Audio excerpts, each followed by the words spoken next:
নমস্কাৰ বন্ধু বান্ধৱীসকল, এইখিনিতে এটা ভাল খবৰ ওলাই আহিছে যে অসম গৌৰৱ অসম সন্তান ৰিয়ান পৰাগে আজি শ্ৰীলংকাৰ হৈ প্ৰথমখন মেটছতে উজ্বলি উঠে।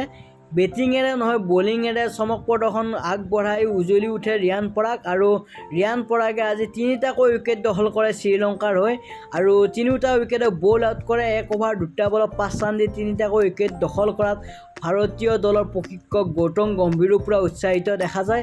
আশা কৰোঁ ৰিয়ান পৰাগে পৰৱৰ্তী মেটছতো বেটিং বলিং দুয়োটাৰে উজ্বলি উঠিব আৰু অসমত সমালোচনা কৰা মানুহৰ এটা প্ৰত্যুত্তৰ দিব বুলি আশা কৰোঁ।